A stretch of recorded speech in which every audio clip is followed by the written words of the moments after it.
ధమ్మచక్ర ప్రవర్తన దివా శుభాకాంక్షలు. బోధిరాజు దగ్గర శాస్త్ర జ్ఞానోదయం అయిన తర్వాత ఆర్య సత్యాన్ని కనిపెట్టిన తర్వాత తను విపස්සన సంపాదించిన తర్వాత తను సంపాదించినటువంటి విపස්සనాన్ని అంత మునుపు పూర్వ మిత్రులైనటువంటి వాళ్ళకి చెప్పడానికి వెళ్ళేటప్పుడు వాళ్ళు అప్పటికే గతించారని తెలిసిన తర్వాత సుజాత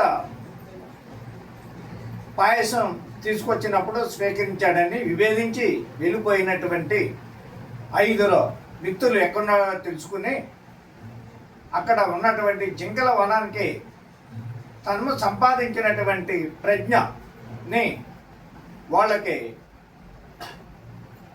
దానము చేయటానికి వెళ్ళటం జరిగింది. అక్కడ వెళ్ళిన తర్వాత తను సంపాదించినటువంటి జ్ఞాన పరిజ్ఞానాన్ని వాళ్ళకి ముందుగా ఆయన బోధించడం జరిగింది.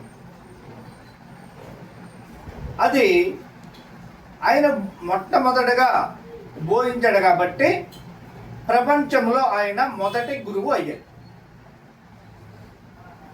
ఆ 5 వాళ్ళు విన్నారు కాబట్టి వాళ్ళు బంతేసి వాళ్ళ శిష్యులు అయ్యారు. 5 బిక్కులు అయ్యారు. అప్పుడు వెంటనే ఒక సంఘాన్ని ఏర్పాటు చేసుకున్నారు. ప్రపంచంలో మొట్టమొదటి సంఘం అదే.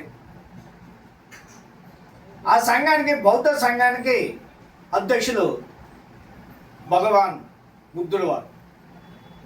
అంటే ప్రపంచంలో మొట్టమొదటి సంఘం అది. ఏ సంఘమైనా సరే మొట్టమొదటి అధ్యక్షులు బుద్ధుడు, మొదటి గురువు ఆయన. అలా మొదటి ప్రవచనం చేసిన తర్వాత తన జీవితం 45 సంవత్సరాలు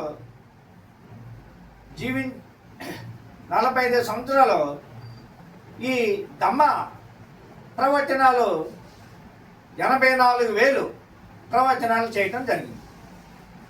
ఈ 84,000 ప్రవచనాలు బుద్ధుడు చేశారు కాబట్టి దానికి సూచనగా సమ్రాట్ అశోకుడు 84,000 కట్టడాలు, బౌద్ధ కట్టడాలు, అదే స్తూపాలు అయితేనేమి విహారాలు అయితే ఎన్ని కూడా 84,000 కట్టడాలు తన సామ్రాజ్యంలో కట్టడము జరిగింది.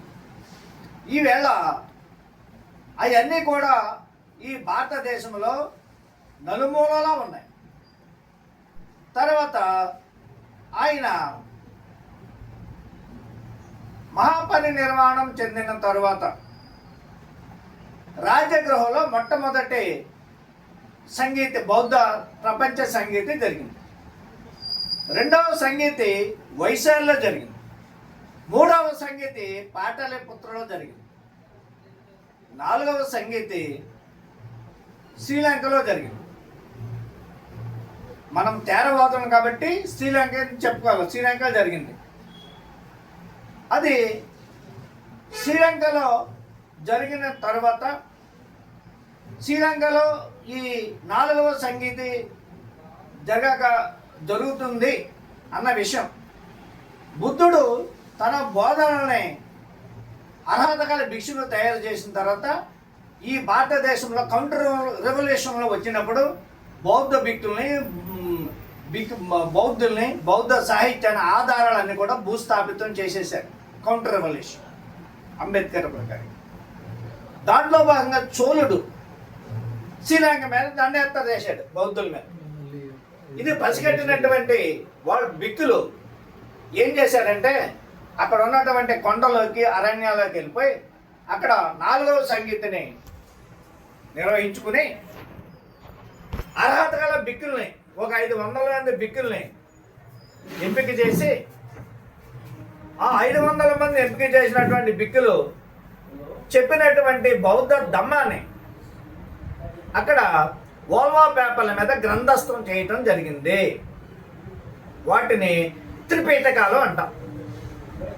అక్కడి నుంచి 5వ సంగీతి మయన్మార్ దేశంలో 1850 చిల్లరలో అక్కడ ఏర్పాటు చేయటం జరిగింది. ఈ త్రిపిటకాలన్నీ అక్కడ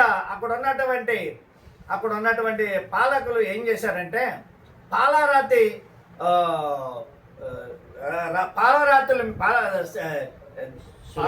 శిల్పాల మీద వాటిని ఈ త్రిపిటకాలు చెక్కింగ్ చేసి అక్కడ లైబ్రరీలో భద్రపరచడం జరిగింది. 5వ సంగీత కూడా మైనమాలో జరిగింది. ఈ 5వ సంగీతకి బాబాసాహెబ్ అంబేద్కర్ గారు వెళ్ళారు, రామస్వామి నాయక్ గారు కూడా వెళ్ళారు. ఈ 6 సంగీతాల తర్వాత ఇప్పటికేమీ 7వ సంగీత ఎక్కడ జరగలేదు. అయితే ఈ త్రిపిటకాలు సాహిత్యం చాలా ఎక్కువగా ఉంటుంది. ఇవన్నీ కూడా ప్రపంచంలో నలుమూలలకి అన్ని భాషలు కూడా వ్యాప్తి జరగటం జరిగింది.